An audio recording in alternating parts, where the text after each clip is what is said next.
Baik. Bismillahirrahmanirrahim. Assalamualaikum warahmatullahi wabarakatuh. Alhamdulillah. Wassalatu wassalamu ala Rasulillah. Hayyakumullah wa bayyakum wa saddadanillah wa iyyakum alal khairi wal huda mahayyina. Wa as'aluhu bimannihi wa karamih ayyaj'alani wa iyyakum min ahli al-ilmi wal qur'ani tadabbura wa fikha innahu ala kulli syai'in qadir wa bil ijabati jadir. Taib ayyuhal ikhwah al-kiram, kita masuk ke wasiat berikutnya dari Ibnu Umar. Ini tentang masalah nafkah. Beliau mengatakan radhiyallahu ta'ala anhu, idza tabal maksab, seseorang kalau baik cara pendapatan hartanya, zakatin nafkah, maka nafkahnya untuk keluarganya itu bersih. Jadi kalau kita ingin nafkah itu bersih dan berdampak ke keluarga kita, maka pastikan pendapatan kita halal. Wallahi, nafkah yang kita berikan kepada keluarga kita itu ngaruh dalam sikap anak-anak, dalam sikap istri, dalam sikap tetangga, itu bisa ngaruh. Ketika harta yang kita dapatkan bukan yang Allah halalkan tapi yang Allah haramkan. Makanya kalau seandainya kita mau bersih, mau nggak mau, kita pendapatannya juga harus bersih. Betul-betul kita jernihkan. Dan inilah petunjuk dari Nabi kita Muhammad SAW. Afwan.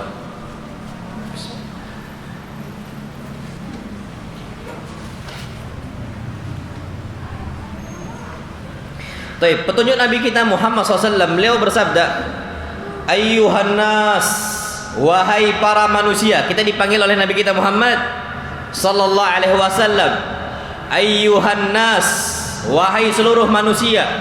Innallaha thayyibun, sesungguhnya Allah itu maha baik. La yakbalu illa thayyiba, dan Allah tidaklah menerima kecuali dari hal-hal yang baik. Antum sedekah nggak akan diterima oleh Allah kalau hartanya harta yang buruk. Kita ngasih nafkah kepada keluarga, hitungannya pahala atau cuman sekedar mubah gitu saja? Kita ngasih nih fulus ke keluarga untuk mereka bisa makan, mereka anak-anak bisa jajan semisal. Pahala bukan? Wallahi pahala. Sampai kata Nabi kita Muhammad SAW, hatta ma taj'al fi imra'atik, sampai yang engkau suapkan ke istri engkau berupa nasi itu, satu sendok nasi, pahala. Sedekah. Ini kata Nabi kita Muhammad SAW. Tapi Allah nggak hitung pahala kalau seandainya penghasilannya dari penghasilan yang buruk, nggak diterima oleh Allah Subhanahu Wa Taala. Makanya disebutkan oleh beliau, wa innallaha amaral mu'minin, dan sesungguhnya Allah memerintahkan orang-orang yang beriman, bima amara bihil mursalin, sebagaimana Allah perintahkan para rasul. Apa Allah firmankan? Ya ayyuhar rusulu, wahai para rasul. Ini perintah untuk rasul, tapi sama kasusnya juga untuk orang-orang beriman. Tidak ada bedanya sama sekali. Apa kata Allah? Kulu minat thayyibat, makanlah dari hal-hal yang baik, penghasilan yang baik. Wa'malu salihah, dan beramallah salih. Syekh, Masya Allah. Perintah Allah, kulu minat thayyibat, makanlah dari hal-hal yang baik. Wa'malu salihah, dan beramal apa? Salih. Pak, kenapa disandingkan beramal soleh dengan makan yang baik? Karena banyak orang amalnya ditolak gara-gara apa? Penghasilan yang nggak baik. Masya Allah. Orang kapan sedekah dari harta haram nggak akan Allah terima. Orang sedekah katanya dari harta riba, anak sedekah, lah Allah nggak terima. Masya Allah. Orang haji dari harta haram, Allah nggak terima. Nafkah orang kepada keluarganya dari harta haram, Allah nggak terima. Amal soleh itu semua amal soleh. Sampai kasusnya doa pun yang dipanjatkan, doa amal soleh bukan? Amal soleh, sampai disebutkan ad-doa a'zamul ibadah. Berdoa itu adalah ibadah yang paling apa? Besar. Ternyata dari harta yang haram nih semuanya, Masya Allah, Allah nggak akan terima. Makanya apa kata Allah ayat setelahnya? Ya ayyuhalladzina amanu. Sama, wahai orang-orang beriman. Tadi untuk Rasul, sekarang untuk orang-orang apa? Beriman. Kulu min thayyibati ma razaqnakum. Makanlah dari hal-hal yang baik yang udah aku kasih rezeki untuk kalian. Antum tahu, tiba-tiba Nabi SAW menyebutkan tentang seseorang, yutilus safar. Safarnya apa? Panjang, Masya Allah. Pak, orang safar doanya mustajab atau enggak mustajab? Mustajab, diterima sama Allah. Sampai Nabi SAW bersabda, thalathu da'awat, ada 3 doa mustajabat, semuanya ini dikabulkan. La syakka fihin, gak diragukan lagi. Apa salah satunya? Da'watul musafir, doa orang yang sedang apa? Safar. Orang safar pendek itu dikabulkan sama Allah, apalagi safar apa? Wallah panjang. Pak, antum kita berangkat dari Prabu Muli ke Palembang berapa kilometer? Prabu Muli ke Palembang berapa kilometer? 80-an kilometer, kalau nggak salah 80 kilometer. Lebih bahkan 2 jam habis. Kecuali sekarang udah ada tol ya. Apalagi tol dari Pondok itu deket nian. Sejam sampai nggak nyampe sejam. Tapi dulu panjang, capek, kita mau lewat Gelombang lagi, lewat Indralaya lagi, baru nyampe Palembang, itu pun kena macet dan sebagainya, capek. Pendek safar itu, Masya Allah, itu udah Allah terima. Yang penting safar. Apalagi safarnya kalau panjangnya apa? Jaraknya apa? Panjang. Yutilu safar, dia melakukan safar yang panjang sekali. Kondisi asy'ath aghbar, wajahnya itu banyak debunya, rambutnya lusuh. Orang kondisi debu wajahnya dan rambut itu lusuh, itu berarti kondisi orang-orang mutor, terdesak, kondisi sulit. Padahal orang yang kondisi sulit mustajab atau enggak mustajab? Mustajab. Syufa, 2 nih. Pertama kondisinya dia safar, kedua dia kondisi terdesak, letih, capek, Masya Allah. Allah berfirman, amma yujibul mutarra. Siapa lagi yang mau ngabulkan doa permintaan orang yang sedang terdesak? Ya cuman Allah. Yang ketiga, yamuddu yadayhi ila sama. Dia angkat tangannya ke langit. Masya Allah, ngangkat tangan ke langit, Pak, termasuk sebab dikabulkannya apa? Doa. Antum jangan remehkan ngangkat tangan nih ketika berdoa, mustajab. Kata Nabi kita Muhammad SAW sampai beliau bersabda, innallaha hayyun karim. Allah ni maha pemalu, maha dermawan, suka ngasih.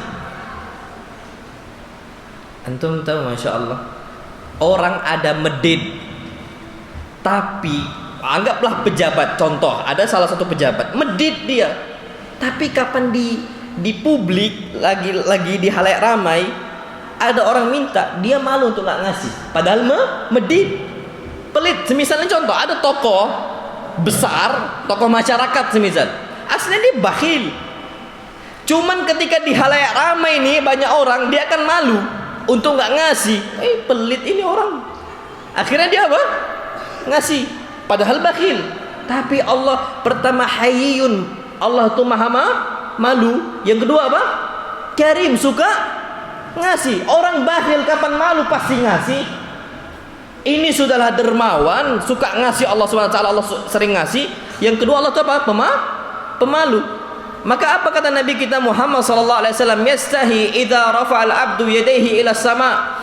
Allah akan malu ketika seorang hamba ngangkat tangannya ke langit dan dia mengatakan, ya Rabb, ya Rabb, ya Allah, ya Allah. Dia minta sama Allah, an yaruddahuma sifra. Allah tuh malu kalau nggak dikasih apapun.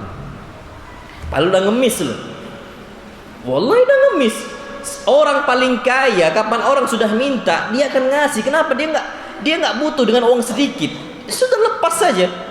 Apalagi lillahi mulkus samawati wal ardh. milik Allah, semua kerajaan di langit dan bumi. Ya, kalau Allah nahan, pelitlah Allah. Makanya pasti Allah ngasih dengan kondisi orang angkat tangannya. Ternyata 3 kriteria tadi, dia melakukan safar yang panjang, dia kondisi terdesak, kemudian yang ketiga dia ngangkat tangannya ke langit. Ini kan semua sebab-sebab seseorang dikabulkan doanya. Dia ngomong apa? Ya Rabbi, ya Rabbi, ya Allah, ya Allah. Kondisi dia minta sama Allah, betul-betul minta. Tapi apa kasusnya? Wa mat'amuhu haram. Makanannya apa? Haram. Pendapatan dia untuk beli makanan itu haram kerjaannya. Imma nyuri, imma riswah, sogok, imma riba. Wallahu a'lam bissawab. Wa mashrabuhu haram. Minumnya juga apa? Haram. Dia bisa minum itu dari fulus yang dia dapatkan dari hal yang haram. Wa malbasuhu haram. Pakaiannya juga apa? Haram. Wa ghudhiya bil haram. Dan dia dikasih gizi yang haram. La haula wala quwata illa billah. Antum mau ngasih anak kita untuk hal yang haram, gizi dia bisa besar dari harta yang haram. Wal iyadu billah. Fa anna yustajabu lidzalik. Gimana kondisi orang seperti ini mau dikabulkan doanya? Apa kata Nabi? Mustahil dikabulkan. Makanya orang kapan sudah kehidupannya haram, Pak, fulus banyak, enam sahih banyak, nominalnya banyak, tapi tidak ada berkahnya. Kondisi sulit dia. Dia minta sama Allah, butuh ini, butuh itu, Allah nggak langsung kabulkan. Fulus banyak.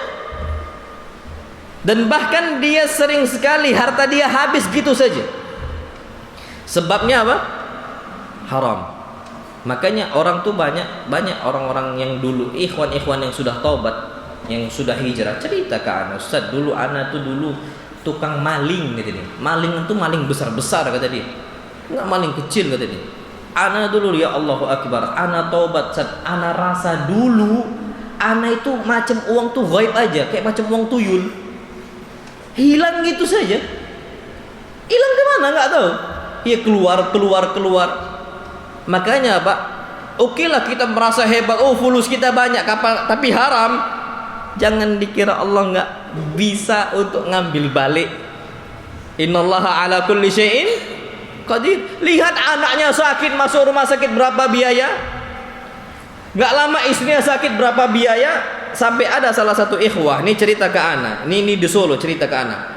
Mantan kepala cabang bank konvensional. Dulu saat anak yang suka datang ke toko-toko, saat anak tawarkan mereka ini pinjaman saat, ya Allah, setiap bulan anak-anak sakit. Wallahi setiap bulan anak-anak sakit. Fulus yang anak dapatkan dari gaji itu besar, saat. Tapi keluar. Kemana? Allah alam. Sakit anak kebutuhan ini, kebutuhan itu. Akhirnya merasa anak ini nggak berkah lagi di sini. Sampailah kasusnya dia awalnya mau dengar kajian, dia dengar roja, cuman satu anti sama satu Ustadz Erwandi katanya. Ana roja nonton, ana udah kenal sunnah pelan-pelan, tapi Ustadz Erwandi belum. Kenapa? Sikit-sikit riba. Sikit-sikit apa? Riba. Sampai akhirnya ana dalam kondisi terdesak dan ana masuk rumah sakit dan ana terakhir yang sakit. Dan biaya pengobatan itu ana harus jual mobil ana. Terpaksa dia harus jual mobil. Dan itu hitungannya ratusan juta habis dari anak. Habis sama sekali. Anak terpaksa untuk jual itu saat katanya.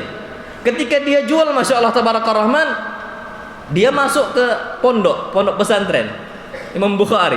Daftar dia masuk karyawan di situ, gaji anak sedikit saat. Wallahi sejak anak masuk di situ, anak-anak nggak pernah sakit. Dulunya tiap bulan sakit. Wallahi Zat, antum sampaikanlah ke yang lain cerita ini. Nah sebut namanya Pak Mahmud. Mungkin antum ada yang kenal di Bukhari. Nah sahih. Habis sampai jual mobil katanya. Ana ini cerita ana Zat, kata dia. Itu ana rasakan sendiri. Gimana ana jadi kepala cabang di situ dan habis uang ana. Kenapa? Ana tahu Allah yang ngasih ana itu cuman bentuk hurur, tipuan. Memang ada wujudnya, ada nyata hurur. Antum tahu wamal hayatud dunya illa mata'ul hurur. Apa arti hurur? Tipuan. Allah ngasih dunia ini dalam bentuk tipuan, tak lain. Ada wujudnya. Kita apa terkecoh, Masya Allah, senang sekali, fulus besar. Kita nggak nyangka ternyata Allah di situ. Kita mau main makar sama Allah. Wa yamkuruna wa yamkurullah wallahu khairul makirin. Kita buat gimana? Nggak apa-apa, halal. Yang haram halal, semua diembat. Kita buat makar sama Allah. Kita nggak sadar Allah di situ nipu kita. Istidraj namanya. Dikasih dunia, kasih dunia. Apa kata Allah? Sanastadrijuhum min haitsu la ya'lamun. Kami istidraj, kami kasih waktu, silahkan makan yang haram, makan terus. Apa kata Allah? Kulu wa tamatta'u qalilan innakum syufa. Kulu, makan terserah kalian, terserah. Wa tamatta'u, main terserah kalian. Nikmati semua dunia aku kasih. Kata Allah, qalilan, tapi cuman sebentar. Apa kata Allah? Wa numli lahum inna kaidi matin. Kami kasih ulur waktu. Inna kaidi matin, tapi ada batas waktu. Kapan datang habis kalian semua. Antum tahu kasus yang baru terjadi di Maroko? Umat Islam habis sekejap. Faja'ah, tiba-tiba. Nggak lama Libya. Sebelumnya Turki, sebelumnya Suria, gempa semua. Antum tahu harta yang mereka bangun, rukonya, yang mereka bangun apartemennya, hancur, nggak ada lagi sisa. Apa yang bisa ngambil manfaat dari mereka? Nggak ada. Mereka butuh fulus kaum muslimin, butuh uang dari kalangan kaum muslimin Indonesia. Mereka berangkat ke istilah relawan kemanusiaan, berangkat ke sana. Berangkat, sekarang ada kawan-kawan yang berangkat ke Maroko, berangkat. Memang mau ngasih karena mereka butuh. Udah habis. Sampai ada terakhir video itu, ada salah seorang yang ngirim video. Dia setiap hari ke pantai, cuman nunggu keluarganya yang terbawa arus banjir bandang ke laut, berharap balik gitu loh. Wah, habis, nggak ada lagi sisa. Ada video itu, anda dapat itu. Nasallallahu alaihi. Kalau Allah sudah ngasih adab, antum tahu surat Al-Qalam yang disebutkan pemilik kebun? Apa kondisi ketika Allah sudah berikan azab yang nyata bagi mereka? Mereka seakan-akan kita ini salah kebun. Ini kayaknya bukan kebun kita habis. Apa yang kita bisa ambil manfaat? Nggak ada. Makanya diingatkan oleh para ulama, kita ini di dunia sebentar hitungan, wallahi sebentar. Sebentar, hitungan tahun. Kita sekarang umur 40 tahun. Bayangkan dulu, seakan kayaknya masih dulu anak tuh masih baru kecil ini. Anak dulu tuh masih main layang-layang, masih berangkat sana, masih berangkat sini. Kok ternyata waktu begitu cepat. Padahal waktu 40 tahun tuh udah lama Allah kasih. Tapi serasa berputar apa? Cepat. Itu nunjukkan, Pak, kalau kita 40 tahun saja terasa cepat sekali, apalagi menuju 60 tahun, 20 tahun tuh apalagi lebih cepat dibandingkan 40 tahun. Makanya Allah berfirman dalam Al-Quran Karim tentang masalah kehidupan dunia. Apa kata Allah? Asyiyatan aw duhaha, gimana ayatnya? Walam yalbathu illa asyiyatan aw duhaha. Mereka itu menyangka bahwa mereka tinggal di dunia dengan umur 60 tahun. Lam yalbathu. Mereka menyangka mereka nggak tinggal di dunia illa asyiyatan, cuman satu malam saja. Aw duhaha, atau cuman satu duha saja. Kita masuk liang lahat, kita akan mengatakan, ya Allah, satu malam yang Engkau berikan kepada saya habis, nggak ada dampaknya. Seakan-akan kita Allah kasih 60 tahun, itu cuma satu malam. Azabnya, ya Allah, satu hari 1000 tahun. Di dunia nih Pak, kita dar amal. Fungsinya kita untuk beramal soleh. Terus tanam amal soleh, jangan lalai. Terus seperti itu. Ternyata 60 tahun ini cuman serasa satu hari, sebentar. Ternyata kapan sudah meninggal, dari jaza. Yang ada adalah hari pembalasan. Di hari pembalasan ternyata lamanya Masya Allah, satu hari ka alfi sanatin mimma ta'udun, seperti 1000 tahun yang kalian hitung di dunia. Capek enggak itu? Wallahi capek. Satu hari diadab sama Allah, Pak. Nasallallahu alaihi wasallam. Makanya kita minta kepada Allah agar tidak disentuh sedikit pun tubuh kita dengan adab Allah Subhanahu wa taala. Nasallallahu alaihi wasallam.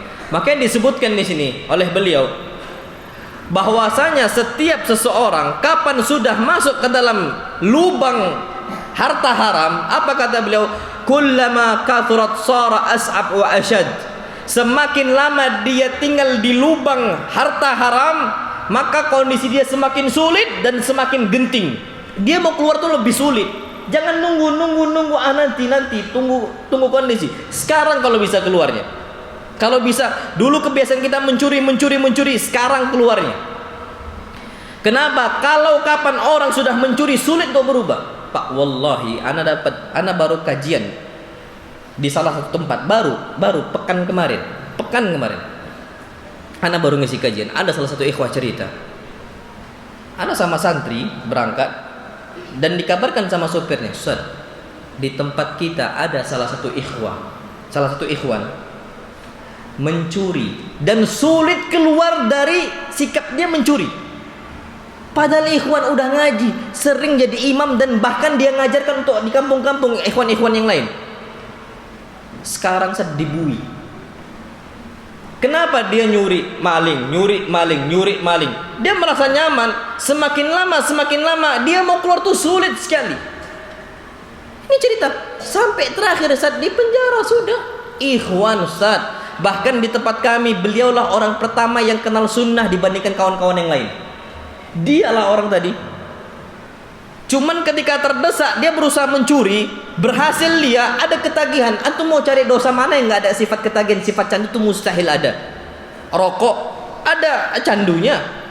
Apalagi antum mau cari? Rokok, khamr, apalagi narkoba, ada efek candunya. Zina, ada efek candu. Riba, sampai riba pun ada efek candunya. Sampai ikhwan ini cerita, Ustaz, ada di kami itu ikhwan nawarkan, afwan akhi, kalau antum butuh dana ana siap minjamkan untuk antum. Oh enggak akhi, cukup di koperasi keliling. Ya Allah, ditawarkan yang betul-betul bisa dia murni dari riba, dia milih apa? Koperasi keliling. Berarti kan dia candu nih Pak, maksa. Udah ada orang bantu dia tapi tertutup otaknya, tertutup Pak. Itu candu, efek candu. Atau mau cari apa? Orang Pak yang tiap hari main gaplek itu, main apa? Kartu ya. Atau melihat Pak kondisi mereka, rambutnya beruban nggak? Beruban Pak. Main kartu ini udah bungku, beruban, full putih, masih main. Gigi ompong, masih main. Candu nggak ini? Candu. Atau mau cari apa lagi? Liwatnya, sihaknya liwat, homoseksual, sihaknya lesbinya, semua candu semua. Nggak ada yang nggak candu. Harta haram juga sama. Semakin kita sekali, oh aman kok, nggak ada masalah. Oke, ambil lagi, sampai sudah numpuk, dia mau keluar sulit dari situ. Makanya diingatkan oleh beliau, kalau sudah kita masuk ke dalam lubang maksiat nih, lubang harta haram, kita biarkan, maka apa? Sara asab wa asyad. Dia mau keluar semakin sulit. Walakinnal mu'min, tapi kalau dia beriman kepada Allah Subhanahu wa taala, idza tadzakkara 'uqubatallah, kalau dia ingat hukuman Allah. Pak, dulu kita dicambuk sama bapak kita, mungkin dicambuk sama emak kita, dicambuk sama guru kita. Ya Allah, sakit Pak, lari kita. Ini dicambuk sama siapa? Malaikat. Syufa, ingat dulu masa kecil kita dicambuk gimana? Dia akan tahu kondisinya, dia nggak akan lagi makan harta yang haram atau ngambil hak orang lain. Dia nggak akan mau. Hana alaihi ma yatrukuhu fid dunya. Ringan bagi dia untuk hidup sederhana dan dia tinggalkan dunia. Naam sahih. Yang penting halal. Nggak ada masalah. Ana sudah sering sampaikan, dunia kapan semakin dikejar semakin apa? Semakin haus. Semakin seperti orang yang tenggelam dalam apa? Laut. Kalau dia minum Pak, habis sudah. Orang haus minum air laut. Semakin dia merasakan rawiya yarwa. Antum tahu rawiya yarwa? Royan Rayyan ini kenyang minum. Apakah dia kenyang minum dari air laut tadi atau makin haus? Makin haus. Nas'alullah as-salamata wal afiyah. Maka beliau mengatakan, Masya Allah, wa rubbama, sering sekali kondisinya orang yang hartanya harta haram dia nafkahkan untuk keluarganya, dampaknya ke siapa? Ala zaujati wal aulad, efeknya ke istrinya atau ke anaknya. Mungkin anaknya ada kelainan, bukan kelainan, keistimewaan. Anak nggak tahu ya istilahnya apa ya. Ada macam sesuatu hal yang Allah berikan untuk anaknya, cobaan bagi orang tuanya. Jadi anaknya anak istimewa yang tidak sewajarnya dengan anak-anak yang lain. Mungkin dia agak sedikit lincah, agak sedikit apa. Kita tahu maksud anak itu. Maksud antum tahu kan maksud anak? Ada orang-orang seperti itu, Pak. Kenapa? Hartanya dari harta haram. Ini kata beliau, wa rubbama 'ala zaujati wal aulad. Dampaknya itu pastikan akan ke istri atau ke anak-anak. Ada saja yang kena anak satu error. Kenapa? Hukuman dari siapa? Allah Subhanahu wa ta'ala. Pak, masa iya gara-gara kita yang nanggung siapa? Anak kita dampak itu, Pak. Mungkin kalau anak kita sakit, lagi paling error-errornya sakit, Pak, orang tua mana kapan ngangkat tangannya nggak Allah ijabahi? Anak kita sakit, anak kita nggak sembuh-sembuh, Pak. Kapan orang tuanya duduk di hadapan Allah Subhanahu wa ta'ala diangkat tangannya, Pak? Nggak mungkin Allah nggak kabulkan doa itu. Senakal-nakalnya anak nih, senakal-nakalnya apa? Anak, Masya Allah, buandan anaknya.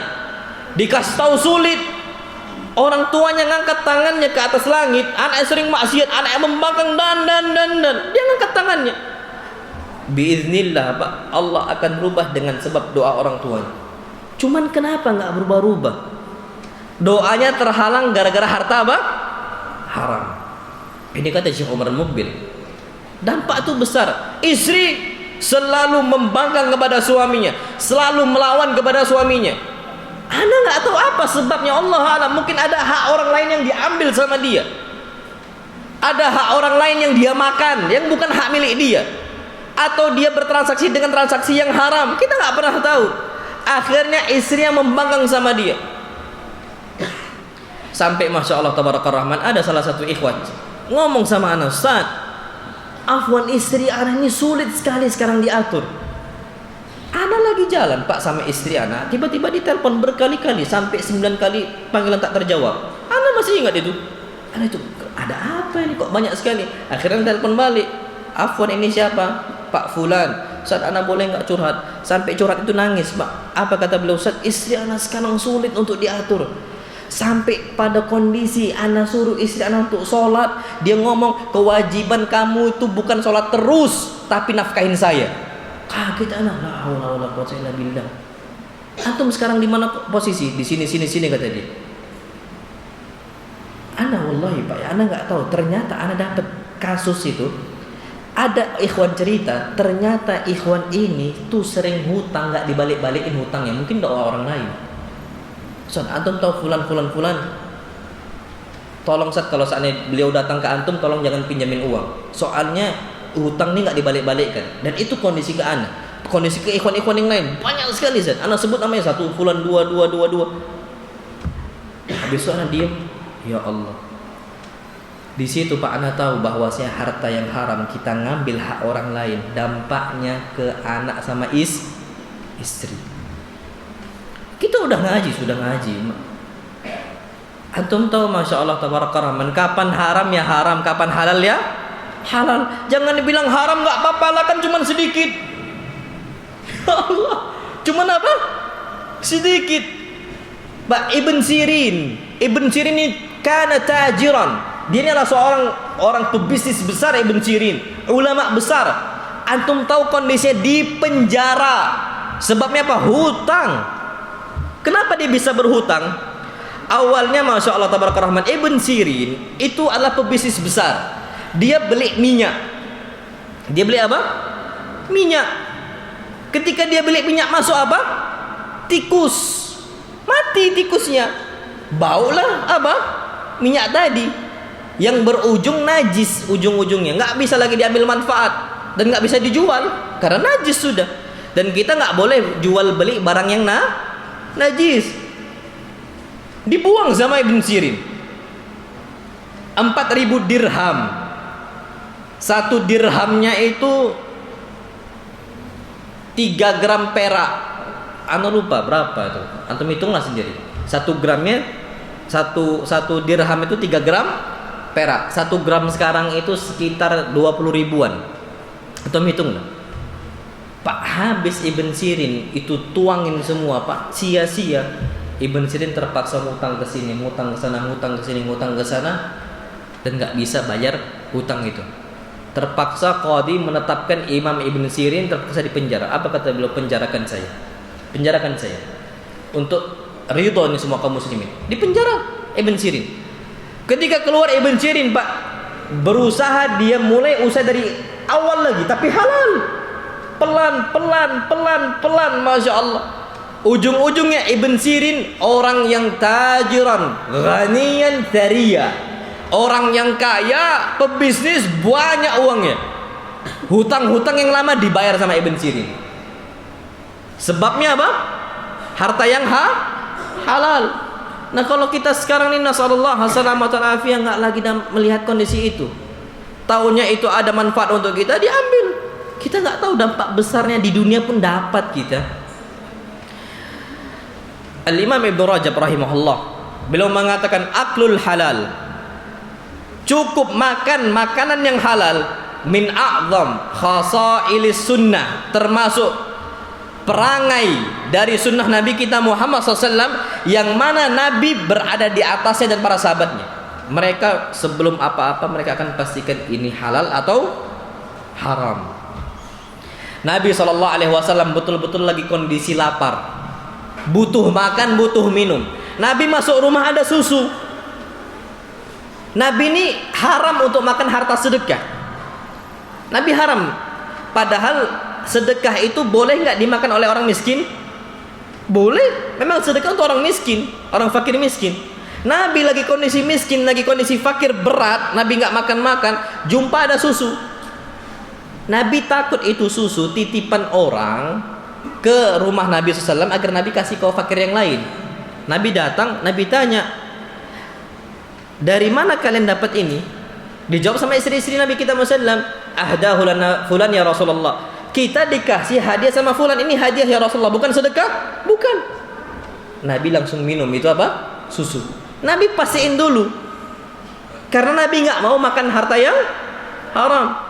Sampai Masya Allah tabarakar rahman, Nabi kita Muhammad SAW jumpa tamrah, satu kurma. Satu kurma, ada nggak harganya?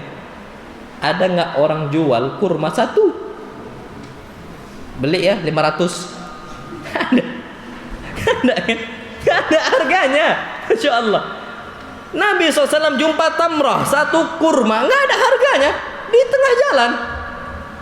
Nabi SAW nambil, apa kata beliau SAW?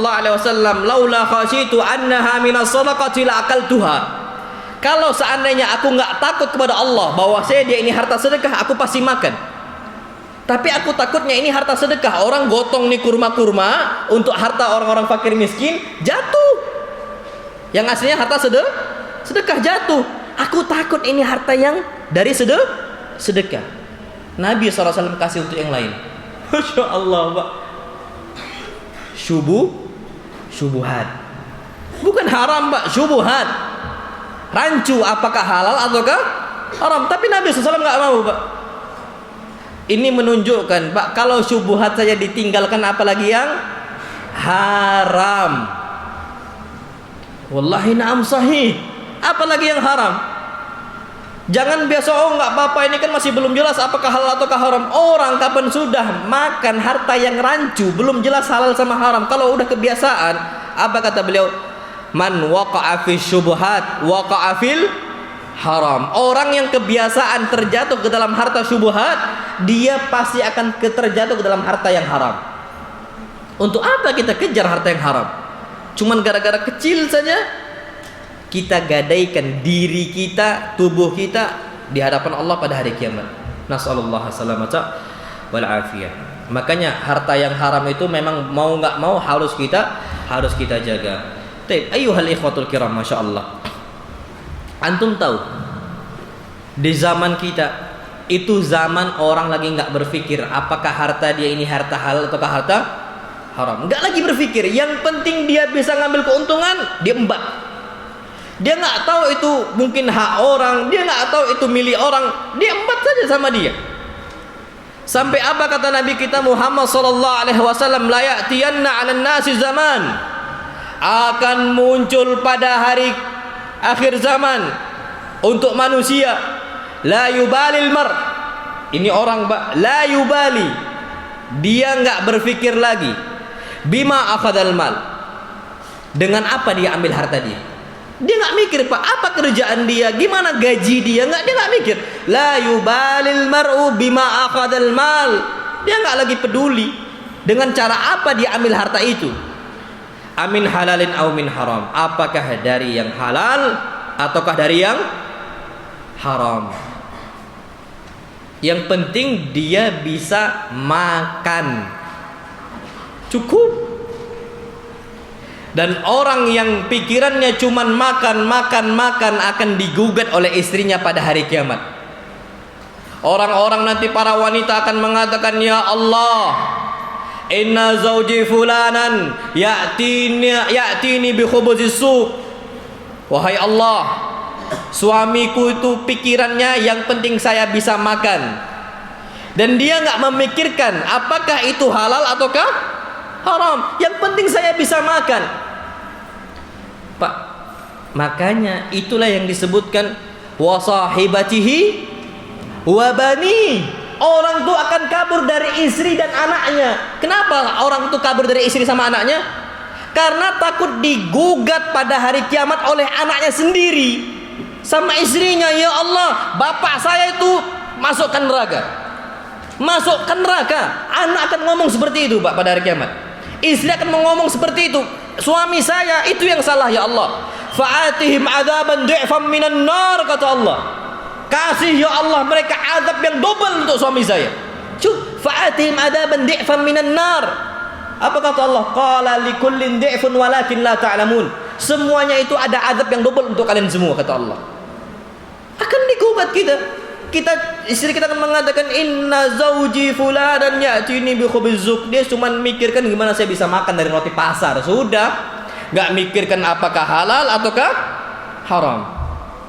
Lari dia dari istrinya, lari dia dari anaknya.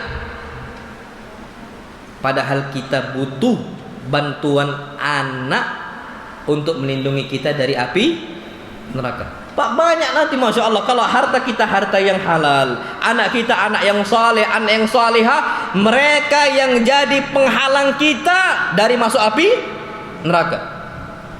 Nah, wallahi sahih, harta kita harta yang halal kita kasih untuk anak kita berupa yang halal. Mereka bisa ngafal Al-Quran Karim. Mereka mengatakan kepada para malaikat, jangan masukkan bapak saya ke neraka. Makanya disebutkan dalam sebuah hadis yang sahih, man kunna lahu thalathu banat, siapa yang memiliki 3 anak perempuan, kunna lahu hijaban minan nar, maka mereka semua ini 3-nya akan menjadi penghalang bagi bapak ibunya dari api neraka. Ada sahabat cuman memiliki 2 orang perempuan, anak perempuan. Apa kata para sahabat Nabi kita Muhammad SAW? Ya Rasulullah, ithnatan, gimana kalau cuman 2? Saya punya cuma 2 putri. Ithnatan, 2 iya juga bisa. Ya Rasulullah, fawahidah, gimana kalau cuma 1 putri aku punya? Fawahidah, 1 juga bisa ngalangin engkau dari api neraka. Pak, antum tahu masya Allah tabaraka rahman, doa yang bermanfaat untuk mayit masya Allah, yang itu pahala jariah, doa anak yang saleh. Makanya Pak, masya Allah, pastikan harta yang kita kasih untuk anak-anak kita harta yang apa? Halal. Na'am, wallahu a'lam bishawab. Adzan? Fadhal adzan dulu. Kalau ada pertanyaan langsung kirim aja, soalnya kita nggak lama, sampai jam 8 kurang 10 insyaallah. Jangan di akhir-akhir, nanti nggak sempat kejawab.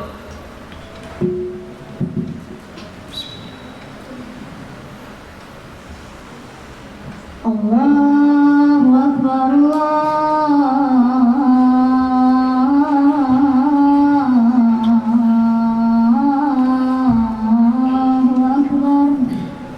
akbar, Allahu akbar. Allahu akbar,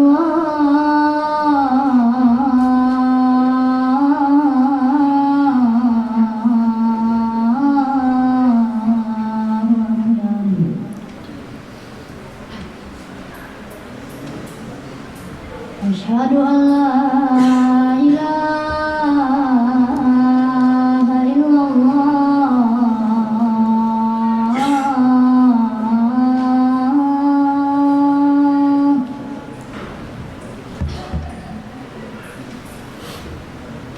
Asyhadu an la ilaha illallah.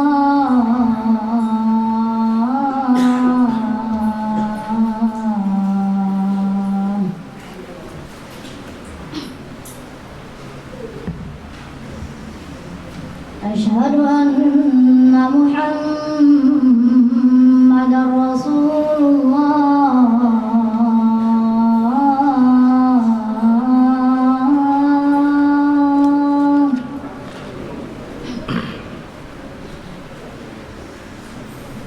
Asyhadu anna Muhammadar Rasulullah.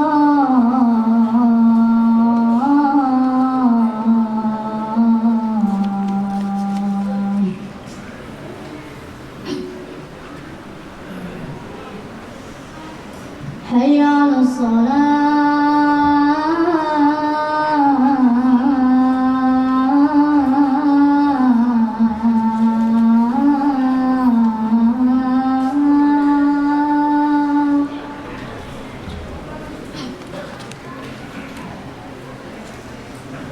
Hayya 'alas salah.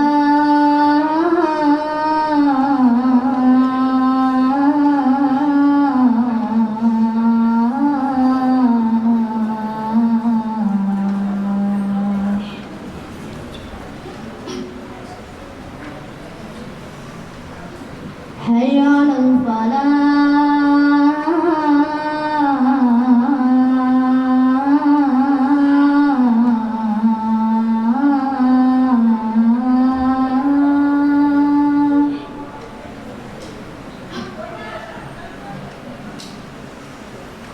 Hayya 'alal falah.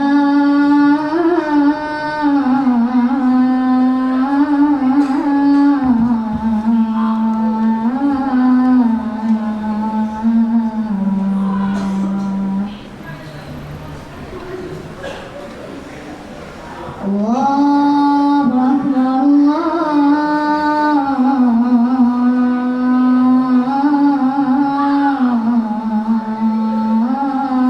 Allahu akbar. La ilaha illallah.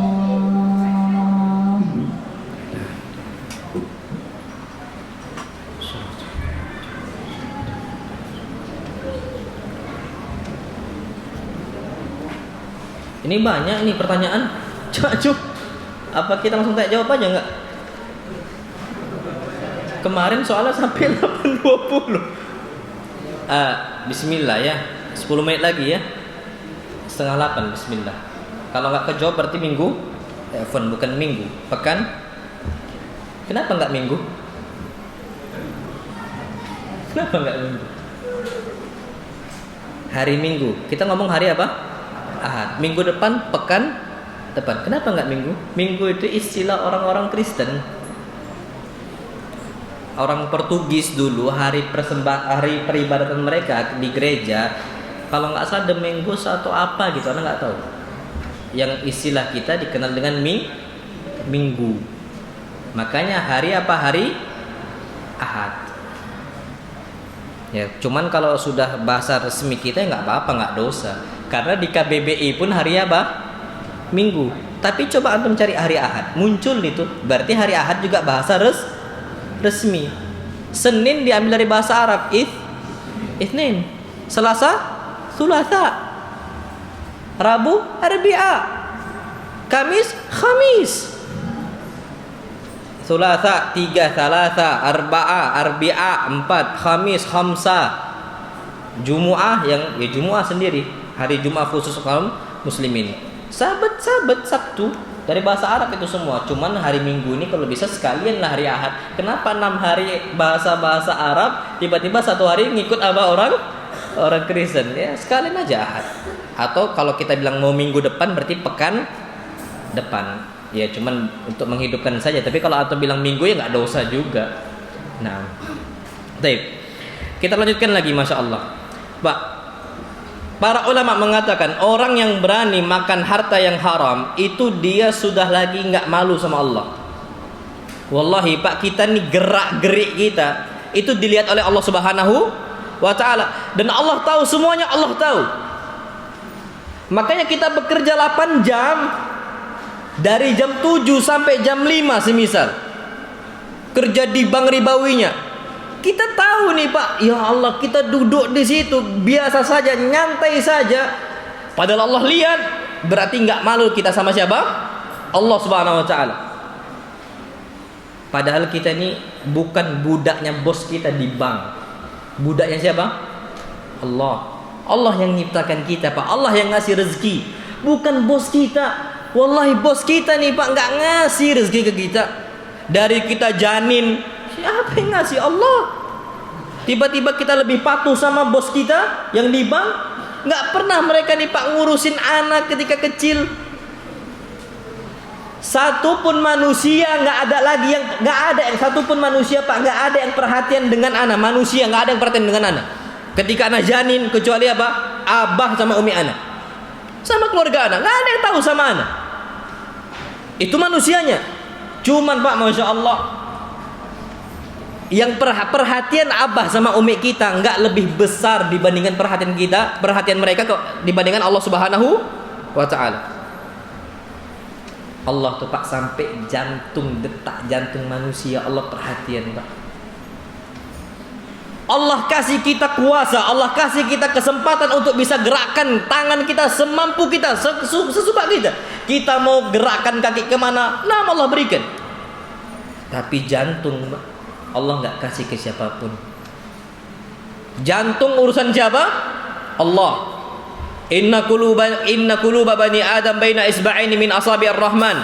Jantungnya anak Adam itu ada di antara 2 jemari dari jemari-jemari siapa? Allah. Kalau Allah kasih kepada manusia, diberikan, nih kamu urus jantung kamu, Pak, wallahi tidur kita mati, nggak sadar lagi kita. Cuman Allah yang detakkan. Siapa? Allah. Tiba-tiba kita lebih taat sama bos kita dibandingkan Allah. Mana malu kita dibandingkan, mana malu kita kepada Allah? Antum tahu Pak, masya Allah, Yusuf alaihi salam mau berbuat maksiat. Nabi Yusuf gak mau berbuat maksiat, afwan. Diajak paksa oleh Zulaikha untuk berbuat apa? Maksiat. Yusuf gak mau, masya Allah. Dipaksa, dikunci pintunya sama Zulaikha. Semua pintu dikunci, gak ada kondisi orang bisa masuk. Zulaikha godain, mau maksiat zina, Pak. Zulaikha inginkan itu. Apa kata Yusuf alaihi salam? Qala ma'adallah, aku takut sama Allah. Malu Pak Yusuf sama Allah. Innahu rabbi ahsana matwai. Dia Allah, Rabbku, Tuhan aku, Tuhan saya. Allah ahsana matwai. Allah sudah berikan tempat yang paling bagus untuk saya. Dulu di kubangan sumur, Allah pindahkan di kerajaan Mesir. Tiba-tiba aku mau berzina. Syufa, kita bisa terpikir Pak, dulu siapa kita? Kita bisa kerjaan apa Pak? Kita dulu kondisi sulit, mungkin makan yang sulit sekali. Gak bisa ngapa-ngapain Pak. Kita cuman kapan sakit cuman bisa di rumah. Kita mau masuk rumah sakit biaya besar. Dengan semua nikmat saat ini, kondisi ini, kita mau maksiat sama Allah? Kita mau maksakan diri kita kerja di bank ribawi? Kul ma'adallah. Malu Pak sama Allah. Makanya apa kata Nabi kita Muhammad SAW? Beliau bersabda, istahyu minallahi haqqal haya. Kalian malulah sama Allah dengan betul-betul malu yang benar. Apa kata para sahabat? Ya Rasulullah, wahai Rasul SAW, inna nastahyi walhamdulillah. kami ini malu sama Allah. Alhamdulillah. Apa kata Rasul? La. Laisa dzalik. Bukan itu yang aku maksud. Bukan malu cuma sekedar malu biasa, bukan itu. Walakinnal istihya minallahi haqqal haya. Orang yang malu kepada Allah dengan hakikat yang malu, antahfadzar ra'sa wa ma wa'a. Dia jaga nih kepala dia dan apa yang ada di kepalanya. Maksudnya Pak, dia berpikir cuman berpikir yang baik, enggak berpikir suudzon, enggak berpikir yang kotor, yang baik-baik dia pikir. Wal batna wa ma hawa. Dia jaga perutnya sama isinya. Apa isi perut kita? Halal atau haram? Kapan yang haram berarti kita enggak malu dari siapa? Allah. Pak, orang kurus tapi dari harta yang haram tercela, apalagi buncit. Udahlah buncit haram pula. Kan gitu kan? Buncit tercela, isinya dari harta yang haram. Dari ribanya dan sebagainya. Orang Pak kapan nggak mikirkan lagi di perutnya? Apa kata Allah? Itu nggak malu. Apa kata Nabi? Itu nggak malu sama Allah. Na'am wallahi sahih. Allah yang ngasih makan untuk ana, Allah yang ngasih oksigen untuk ana. Antum lihat Covid dulu. Covid-19 di mana-mana Pak, mau di timur bumi sampai barat bumi. Banyak enggak yang jual oksigen tabung itu? Banyak enggak? Wallahi banyak Pak. Mereka merintih-rintih beli itu Pak, bingung. Pemerintah bingung gimana ngasih Pak, pemerintah sampai kebingungan. Nyiapkan apa? Oksigen. Enggak bisa Pak untuk orang-orang Covid-19. Berapa tahun kita hidup Allah kasih gratis, kita nggak bayar. Dalam kondisi nikmat, antum Mbak bisa merasakan tabung oksigen itu dalam kondisi berbaring di atas kasur rumah sakit. Kita sekarang Pak, alhamdulillah, Allah yang ngasih anak udara, Allah yang ngasih anak makan, Allah yang ngasih anak umur, Allah yang ngasih kita ilmu. Tiba-tiba kita mau bangkang sama Allah. Wallahi ainal haya. Mana malu kita dibandingkan kepada Allah Subhanahu wa ta'ala. Kita berpikir di situ Pak, kita harus tadabbur Pak. Ya Allah, apakah sejauh itu kita di hadapan Allah Subhanahu wa ta'ala sehingga kita nggak memikirkan dari harta yang haram? Disitulah Pak kita perlu tahu bahwasanya Masya Allah, kalau kita nggak lagi ada rasa malu, kata Nabi, fasna' ma syi'ta.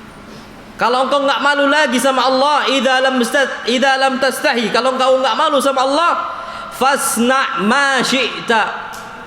Lakukan apa yang kau mau, semua terserah. Allah Pak, kapan enggak suka sama seorang hamba? La yanzuru ilaihim. Allah enggak mau lagi lihat dia. Wala yuzakkihim, dan Allah enggak sucikan hati dia. Wala yukallimuhum, dan Allah enggak mau berbicara sama dia. Pak, mungkin dulu kita pernah dimarahin sama abah umi kita, nggak diajak omong, dihajar Pak, sama abah umi kita. Kita nakal mungkin, wala'iyadzubillah. Bapak kita nggak nengok kita, bapak kita nggak ngajak bicara kita, bapak kita nggak nasihatin kita lagi. Terserah dia mau berbuat apa.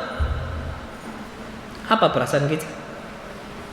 Wallahi Pak sakit. Antum tahu ada salah seorang sahabat Nabi kita Muhammad SAW dihajar, didiemin sama Nabi. Nabi nggak ngajak bicara, Nabi nggak mengucapkan salam, Nabi nggak jawab salam dia, Nabi nggak lihat dia. Siapa namanya?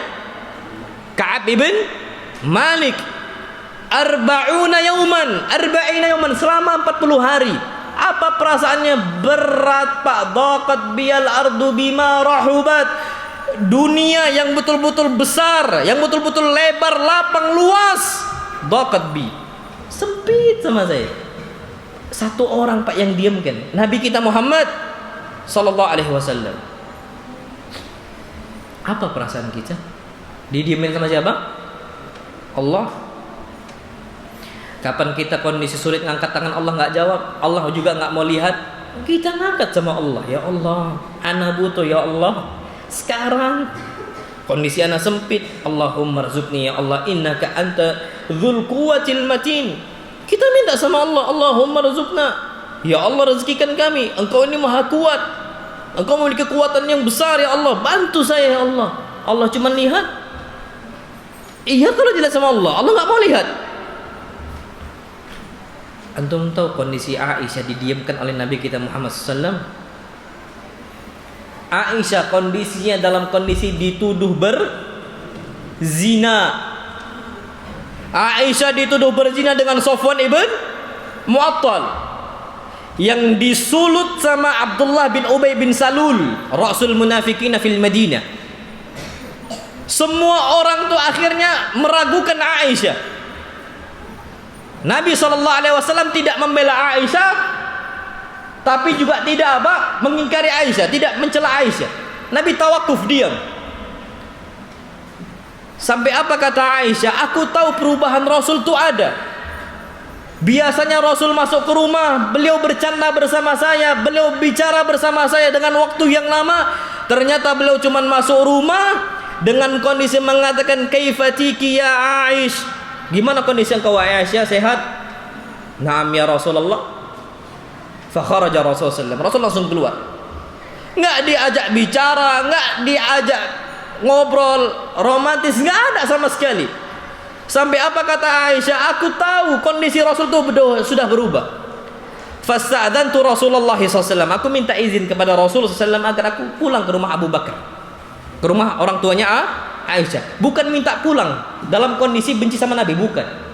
Minta pulang ke rumahnya Abu Bakar untuk mengetahui apa yang terjadi di luar sana, kabar apa yang tersebar. Aisyah penasaran, kenapa semua orang menuduh saya?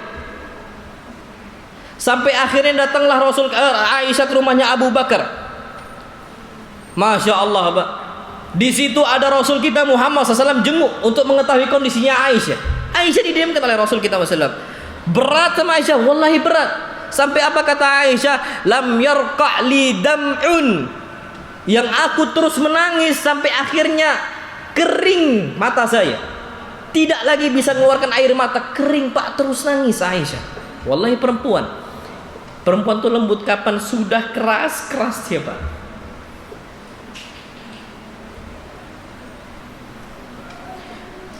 Wallahi ummuna Aisyah pernah air mata itu kering. Aisyah. Sampai Nabi kita Muhammad SAW datang kepada Aisyah, di situ ada umminya, di situ ada abahnya. Apa kata Aisyah? Ya abati, qulu li Muhammad SAW. Bantu saya bela di hadapan Nabi SAW. Bantu saya ini terbebas dari zina. Apa kata Abu Bakar? Ya Aish, ma adri ma aqulu li Rasulullah SAW. Aku enggak tahu harus aku ucapkan apa untuk Rasul kita Muhammad SAW. Abu Bakar enggak bela, sendiriannya Aisyah. Sampai akhirnya dia ngomong kepada umminya, ya ummah, quli li Rasulillah SAW, bantu saya, ucapkan saya terbebas dari perzinaan di hadapan Rasul SAW. Apa kata umminya Aisyah? Ya Aisyah, la adri ma aqulu li Rasulullah SAW. Aku enggak tahu harus ngomong apa ke Rasul SAW. Nah, wahyu belum turun. Aisyah diuji. Ibu kita, wallahi ibu kita diuji, kondisi nangis berat. Sampai akhirnya Aisyah radhiyallahu ta'ala anha cuma tertidur, berbaring di situ. Kondisi enggak tahu lagi berharap kecuali kepada siapa? Kecuali kepada siapa? Allah Subhanahu wa ta'ala. Enggak ada yang bela Aisyah, yang bela siapa? Allah. Sampai kasusnya turun ayat Bara'ah. Ayat Bara'ah ini pembebasan Aisyah dari tuduhan zina. Apa ayatnya? Az-zaniyatu la yankihuha illa zanin aw musyrik. Wanita pezina tidak akan dinikahi kecuali oleh laki-laki yang pezina. Kalau Rasul bersih, berarti Aisyah apa? Bersih. At-tayyibatu lit-tayyibina wat-tayyibuna lit-tayyibat. Perempuan yang baik untuk laki-laki yang baik, laki-laki yang baik untuk perempuan yang baik. Kalau Aisyah hidup lama bersama Nabi kita Muhammad SAW, berarti Aisyah orang apa? Baik. Ketika itu Aisyah radhiyallahu taala anha ketika turun ayat itu bangkit, enggak mau jumpai Nabi kita Muhammad sallallahu alaihi wasallam. Enggak mau jumpai Nabi kita sallallahu alaihi wasallam. Siapa yang rasa syukur untuk siapa yang Aisyah ucapkan pertama kali untuk siapa? Allah. Aisyah pertama kali berterima kasih sama Allah, bukan kepada abahnya, bukan kepada suaminya, bukan kepada umminya. Kepada siapa? Allah. Itu Pak, kondisi kita didiamkan itu berat kondisinya. Aisyah merasakan sampai nggak bisa loh Pak, nangis lagi itu nggak bisa, kering. Sekarang kita didiamkan oleh Rabbul Alamin, pemilik semesta alam nih Pak. Kapan Allah udah benci sama kita? Apa kata Allah? Allah panggil, fanada malaikatan minas sama. Allah panggil nih semua malaikat-malaikat penduduk langit.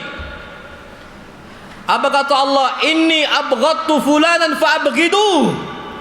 Aku benci sama fulan. Hadis-hadis sahih. Diumumkan, saya benci sama fulan ibn fulan. Dia enggak memikirkan harta yang dia dapatkan. Aku sudah sampaikan kepada dia, dia enggak memikirkan ayat Allah, enggak memikirkan hadis Nabi kita Muhammad SAW. Inni abghadtu fulanan fa'abghidu.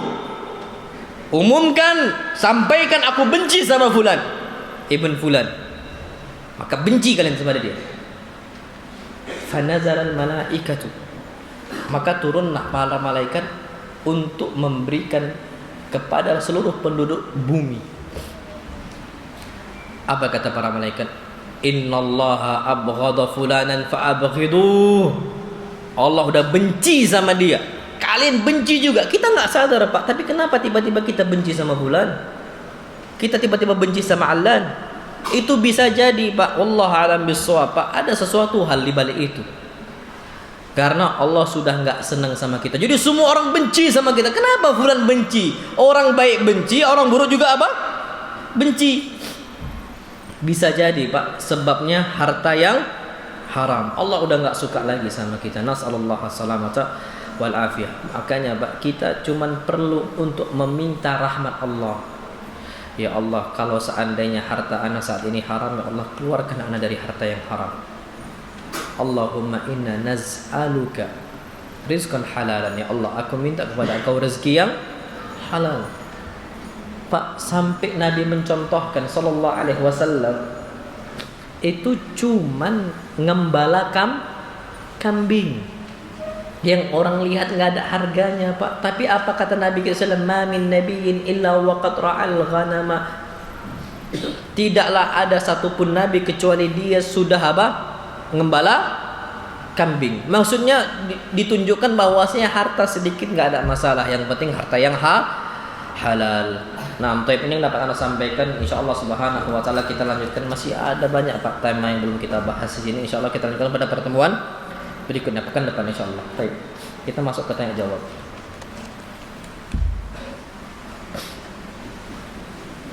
Waalaikumsalam Ustaz. Maaf di luar tema. Mengancam orang hukumnya apa Ustaz?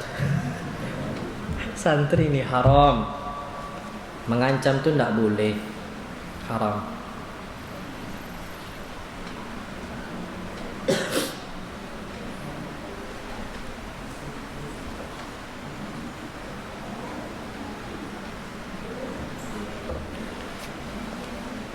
Tulisannya agak susah untuk dibaca.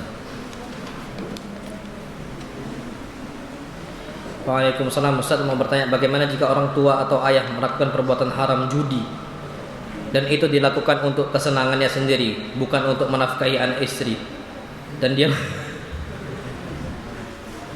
main judi masa dinafkahin untuk istri? Untuk sendiri haram, untuk nafkah juga haram. Menafkahi anak istri dan dia menafkahi anak istri dengan pekerjaan yang halal. Oh gitu.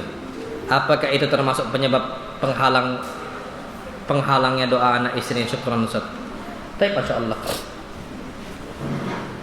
Ini perhatikan Pak, bagaimana jika orang tua melakukan perbuatan yang haram judi, tapi judi itu cuma untuk kesenangan diri dia, tapi nafkah dia untuk keluarganya dari yang halal.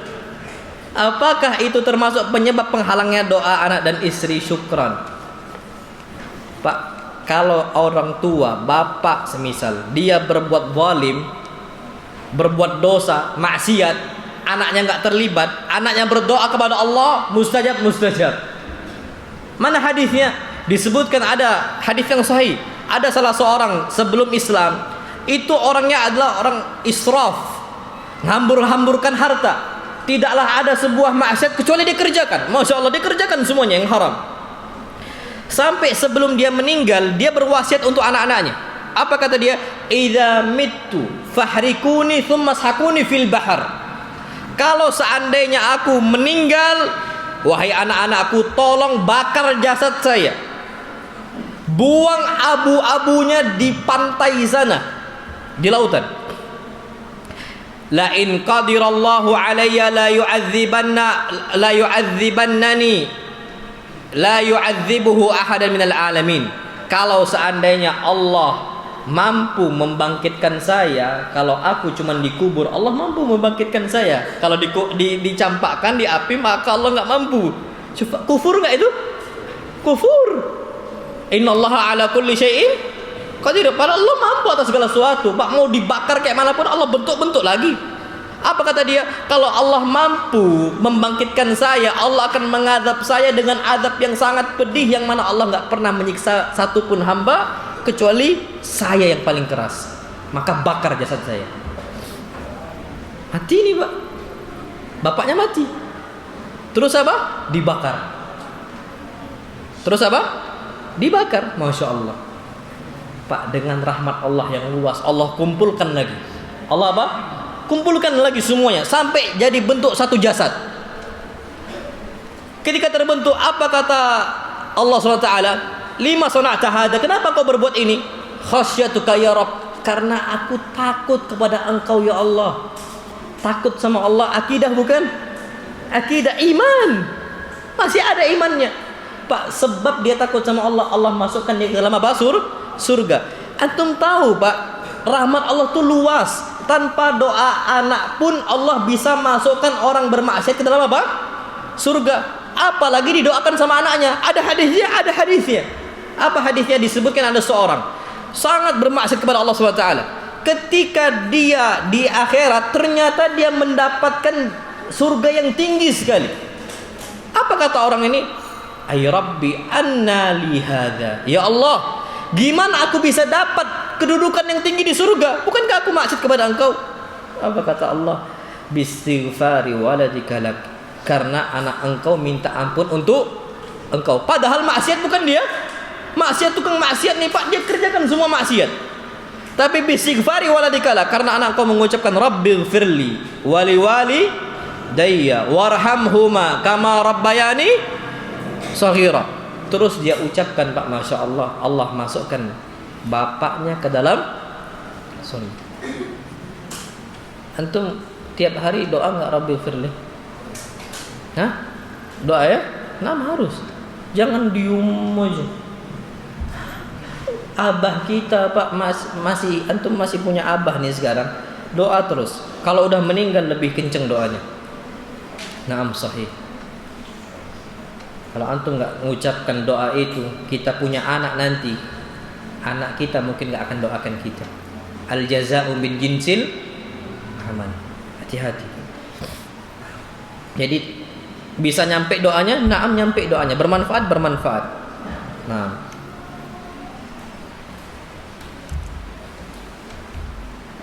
Assalamualaikum Ustaz, izin bertanya, apa itu hadis dhaif, maudhu, dan tolong berikan contohnya. Hadis dhaif itu ada rawi yang cacat, hafalannya lemah, sayyi'ul hifz. Antum yang ana sampaikan tadi dari awal sampai akhir hafal enggak? Dhaif itu. Berarti apa? Dhaif.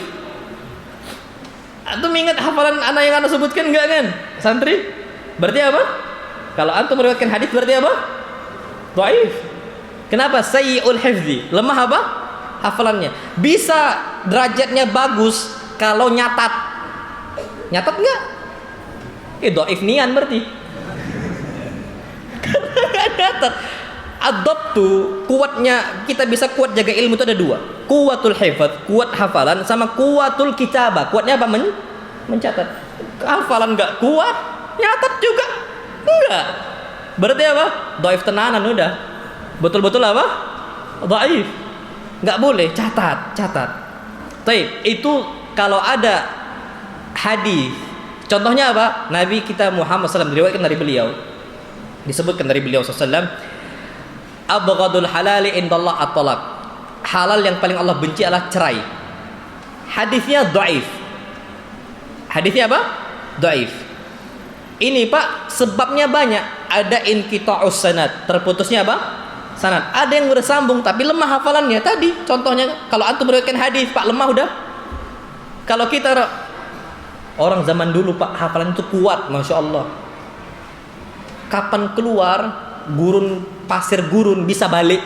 Antum pakai Google Map aja nyasar? Pakai apa? Google Map bisa nyasar, kita ini lupa jalan. Ya Allah Akbar. Naam sahih. Lemah kita nih Pak, dhaif. Nah itu. Kalau maudhu ini orang ada rawi wadda'ul hadis atau kadzab atau dajjal, pendusta, suka memalsukan hadis. Contoh hadis palsu apa? Utlubul ilma walau bisin. Tuntutlah ilmu walaupun sampai ke negeri Cina. Pak, Madinah. Ngapain ke Cina? Antum ke Cina tuh dagang. Tapi kalau nuntut ilmu agama kemana? Madinah, Makkah. Innal imana la ya'ziru ilal madinati. Sesungguhnya ilmu itu, iman akan kembali ke kota Madinah, bukan ke kota Cina, ke negara Cina, bukan. Itu hadis palsu. Atau yang lain, Masya Allah. Al-badinjan dawaun. Ini contohnya, ini gara-gara kasus Pak. Ada orang jual habatus sauda, di sebelah orang jual terong. Orang yang jual habatus sauda laku laris. Kenapa? Dia pakai hadis al-habatus sauda dawaun min kulli da. Habatus sauda obat dari segala penyakit. Hayya mina. Sini, beli antum beli. Pakai apa? Hadis. Ngibarin hadis. Sebelahnya enggak laku nih. Buat hadis palsu. Al-badinjan dawaun min kulli da. Terong obat dari segala penyakit. Makanya ada hadis itu hadis palsu, maudhu'. Makdzubun ala Rasulillah sallam. Itu hadis palsu. Nah itu dia. Jadi itu hadis dhaif sama hadis palsu. Hadis palsu itu ketika ada seseorang rawi memang pendusta. La aslalahu, yang ada asal usulnya. Sanadnya pun enggak ada sama sekali. Itu dia. Wallahu a'lam bishawab. Nanti antum akan belajar kalau belajar di ulumul hadis atau mustalahul hadis nanti akan dipelajari. Cuman kalau kayaknya di sini belum ada mutawasit. Tapi kalau antum SMA ada, nanti bisa ada program itu, ulumul hadis. Ustaz, gimana cara doa kita agar dikabulkan oleh Allah ketika kita melakukan perbuatan yang haram? Kalau perbuatan yang haram bukan makanan yang haram, insya Allah masih dikabulkan. Itu ketika dia taubat kepada siapa? Allah Subhanahu wa taala. Iblis dikabulkan enggak doanya sama Allah? Dikabulkan. Perbuatannya perbuatan yang paling besar, Pak, dosa yang paling besar. Apa kata iblis? Rabbi andirni ila yaumi yub'atsun. Ya Allah, coba tangguhkan saya, hidupkan saya sampai hari kiamat ya Allah. Apa kata Allah? Allah langsung firmankan, innaka minal munzarin. Wahai iblis, engkau ditangguhkan. Langsung Allah kabulkan. Padahal baru berbuat yang haram. Naam sahih. Makanya apa kata Sufyan? La yamna'annakum minad du'a ma yara min naqsi minat taksir fa innallaha ajaba da'wata syarri khalqihi wa huwa iblis. Jangan kalian tuh malu untuk berdoa kepada Allah gara-gara kalian tuh banyak maksiat, berbuat yang haram, karena Allah mengabulkan apa? Doa makhluk yang paling buruk siapa? Iblis. Makanya kalau maksiat selama bukan makanan yang haram itu masih bisa dikabulkan oleh Allah Subhanahu wa taala. Apalagi setelah berbuat itu dia berdoa kepada Allah Subhanahu wa taala untuk enggak mengulanginya. Assalamualaikum Ustaz, jika seorang telah dihukum penjara karena tidak bayar hutang, apakah yang bersangkutan masih memiliki kewajiban melunasi hutang apabila sudah keluar penjara? Jazakallahu khairan. Naam. Di penjara itu cuman untuk dia itu ada efek jerah. Nabi SAW bersabda, layyul wajid yuhillu uqubatahu wa irdahu. Orang yang gak mau bayar hutang halal diribahin, halal dihukum di penjara. Antum tahu fulan, ikhwan itu nggak pernah bayar hutang. Jangan hati-hati antum minjemin dia. Oh, betul antum? Betul. Boleh? Boleh. Halal? Halal. Yuhillu irdahu. Kehormatannya halal untuk dibicarakan. Kalau dia punya hutang, nggak mau bayar hutang. Tapi kalau dia memang nggak bisa, beda lagi. Memang ikhwannya kepepet, kondisi sulit, ekonomi sempit. Ya sudah, mau bilang apa lagi? Maafkan, dan kita nggak boleh gibahin dia. Tapi kalau seandainya memang dia nggak mau bayar, ya sudah.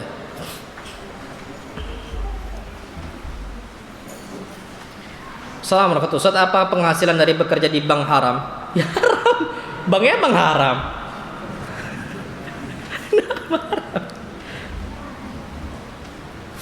Assalamualaikum Ustaz, afwan, jikalau kita sebagai anak dan pendapatan orang tua kita haram, lalu kita mengetahui hal tersebut, apakah kita mendapatkan dosa? Selama antum belum baligh dan antum belum bisa menafkahin diri antum sendiri, maka tidak dosa. Cuman kalau seandainya antum sudah besar, bisa nafkahin sendiri, masih makan di orang tua, sudah baligh nih, sudah bisa nyari fulus, sudah kuliah. Orang kuliah bisa nggak kerja? Anak punya sahib banyak, Allah ya, anak punya sahib kuliah kerja. Mereka kuliah nih Pak, kondisi sulit. Kawan-kawan anak banyak di SCDI, kondisi yang mepet. Jualan gorengan Pak, pagi kuliah, malam dia udah bawa gerobak jualan gorengan. Wallahi sahih. Ada kawan anak di rumah anak itu Pak, tiap malam Astagfirullahaladzim, makanan yang putih-putih itu, yang kecil, makaroni. Jadi makaroni goreng itu yang pedas, tiap malam dia, anak numpang rumah inti ya, karena di asrama gak enakan, bisa sampai malam nih. Nah, fadhal masuk. Apa dia jadi plastik, masukin timbang, press, gitu terus. Anak punya banyak sob kayak gitu Pak. Bisa nyari nafkah, bisa. Masih makan dari orang tua dari harta yang haram, haram. Nggak boleh.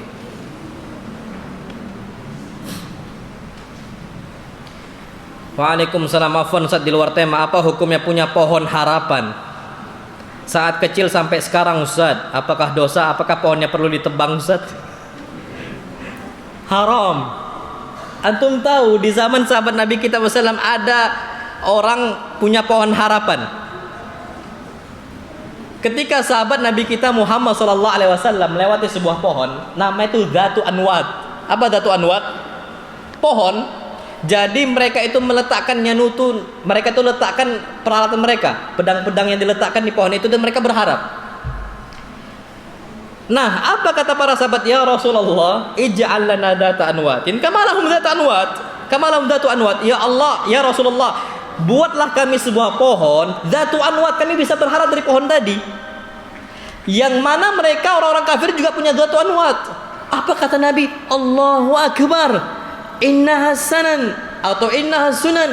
Hati-hati kalian, itu kebiasaan orang-orang zaman dahulu. Kalau kita sekarang antum tahu tradisi gembok jembatan di Eropa, tahu kan? Ada jembatan, antum tulis harapan, tulis nama, digembok. Ya Allahu Akbar. Yang ngikut orang muslim, gembok jembatan itu. Nasallallahu alaihi. Haram. Dhatu Anwat. Hadis ada. Antum kalau belajar kitab tauhid itu ada hadisnya. Maka itu nggak boleh pohon harapan. Terus gimana pohonnya? Kalau pohonnya mainan, buang. Kalau pohon beneran, tanya emaknya dulu. Siapa tahu pohon mangga masih berbuah, sayang. Yang penting jangan diulangin, gitu aja. Nggak harus ditebang, karena pohon mangga ini kan sayang. Orang tuh sampai berani rela manjat pagar cuman biar dapat apa? Mangga. Apalagi pohon duren Pak, kasih aja untuk anak. Pohon duren ditebang ya sayang lah. Nah, walaupun dulu kita berharap sama pohon itu dan sebagainya. Na'amullah alam bisawab. Karena Nabi nggak tebang, Dhatu Anwat itu nggak tebang. Kecuali kesyirikan sudah banyak, baru Nabi tebang saddud dzari'ah, menutup celah kesyirikan. Ustaz, apakah benar ya Allah lewat kita ini? Satu lagi ya, bismillah, satu lagi, Anda minta tolong. Ustaz, apakah benar dengan membaca 2 ayat terakhir surat Al-Baqarah di malam hari Allah SWT akan memberikan kecukupan? Naam, sahih. Hadisnya hadis yang sahih. Nabi kita Muhammad SAW bersabda, Inna minal ayatainil akhirataini min suratil Baqarah man qara'ahuma kafata. Ada 2 ayat terakhir surat Al-Baqarah. Barang siapa yang membaca keduanya, kafata. 2 ayat ini mencukupin bagi dia. Cukup apa maksudnya? Kafatahu min kulli makruh. Dia mencukupi dan melindungi dia dari semua keburukan. Jadi enggak terkena keburukan. Ada ulama lagi yang mengatakan cukup bagi dia, enggak perlu lagi sholat malam. Wallahu a'lam bishawab. Yang sahih yang benar maknanya adalah dia akan dicukupkan oleh Allah, ada perlindungannya sehingga tidak diganggu dengan apa hal-hal yang dibenci oleh manusia. Karena ada orang tidur tiba-tiba masuk apa telinganya semut kan gitu. Kafata. Itu Allah akan lindungi. Tidur tiba-tiba ada ular. Bisa. Kita nggak pernah tahu. Ada kalajengking. Anak pernah tidur. Waktu di pondok. Tidurlah anak. Berbaring. Anak sadar itu udah sadar.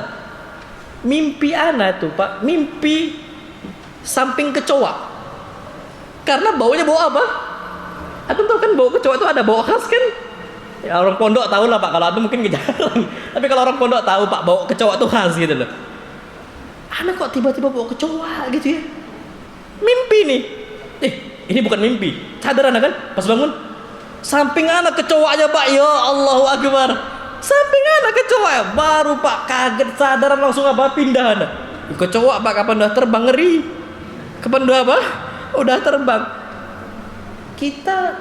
Anda baru ingat, iya rupanya anak tuh habis rehlah. Waktu itu kasusnya habis studi banding. Masih ingat anak, habis studi banding capek, habis malam langsung tidur. Selesai nggak dikir wala apa. Ini ditungguin sama kecoa. Masih mending ditungguin malaikat. Siapa yang nungguin? Kecoa. Nasallallahu alaihi wasallam. Nah, itu kenapa saya sampaikan, insyaallah ini pertanyaan yang belum Anda bisa jawab akan Anda jawab pada pertemuan berikutnya. Nah. Assalamualaikum warahmatullahi wabarakatuh.